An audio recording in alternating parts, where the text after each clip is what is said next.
Baik, tadi sudah kita proses ya untuk analisa koreksi positif dan negatifnya. Selanjutnya kita masuk ke dalam penghitungan laba rugi secara fiskalnya ya. Nah, di sini menurut fiskal ya, untuk pertama yaitu penjualan kita tambahkan ya. Jadi tambahkan menurut akuntansi sebesar 123 miliar 3.900.000 kita tambahkan dengan koreksi positif ya sebesar 120 juta. Jika sudah tekan enter ya, hasilnya 123 miliar 123 juta 900.000. Selanjutnya ada retur penjualan ya. Jadi retur penjualannya di sini tidak ada koreksi dan positif dan negatifnya. Tinggal kita salin saja langsung sebesar 954.852.000. Selanjutnya ada potongan penjualan, tinggal salin langsung 545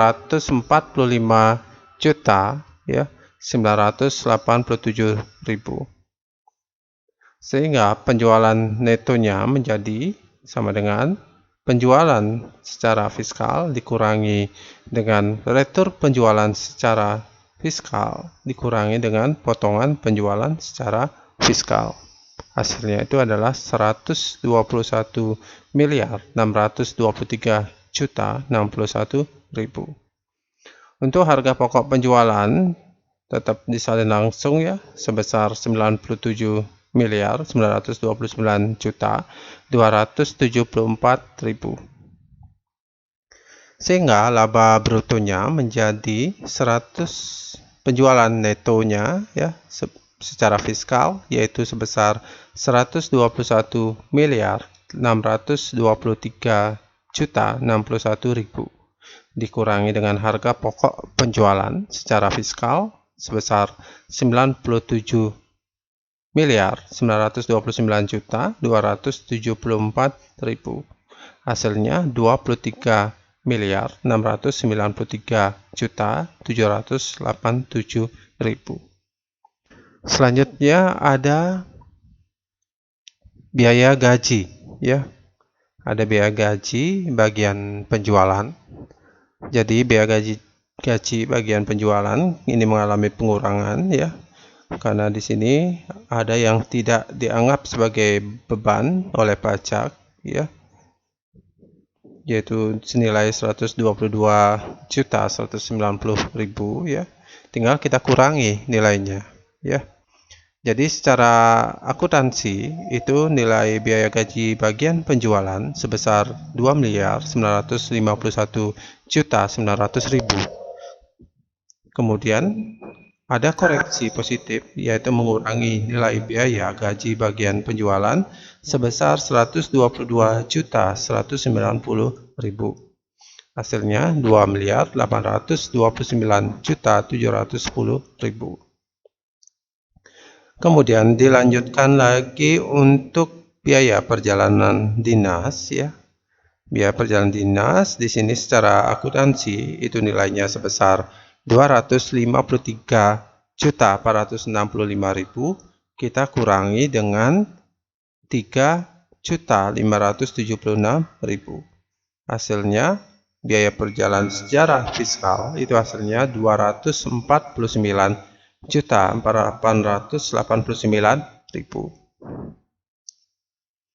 Selanjutnya biaya promosi ya. Di sini biaya promosinya secara akuntansi itu nilainya 397.285.000. Kemudian dikurangi dengan koreksi positif ya. Koreksi positifnya sebesar 76.524.000. Jadi biaya promosi secara fiskal itu nilainya 320.761.000. Kemudian dilanjutkan dengan biaya representasi ya. Jadi biaya representasi menurut akuntansi di sini nilainya sebesar 165.798.000 ya.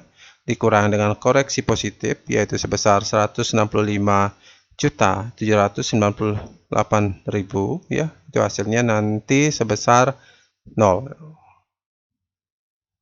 ya, 0. Selanjutnya ada biaya perjamuan juga sama ya. Menurut akuntansi nilainya itu adalah sebesar 92.132.000 ya. Kemudian setelah dianalisa di dalamnya terjadi beban yang tidak diakui ya. Biaya perjamuan di sini tidak diakui oleh pajak, sehingga kita mengurangi nilainya secara keseluruhan itu sebesar 92.132.000. Jadinya secara akuntansi 92 juta sekian dikurangi dengan koreksi positif 9.132.000, hasilnya 0 ya. Selanjutnya untuk biaya kerugian piutang ya, secara akuntansi nilainya 105.654.000, kemudian dikurangi dengan koreksi positif ya. Jadi terjadi pengurangan karena ada beban yang tidak diakui oleh pajak ya.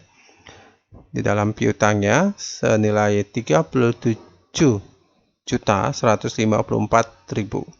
Sehingga ini nanti dikurangi 105.654.000 dikurangi dengan 37.154.000, hasilnya 68.500.000. Untuk biaya lain-lain di dalam bagian pemasaran ya, kita tinggal salin saja, karena tidak ada ya, tidak ada koreksi positif maupun negatif. Hasilnya 745 juta.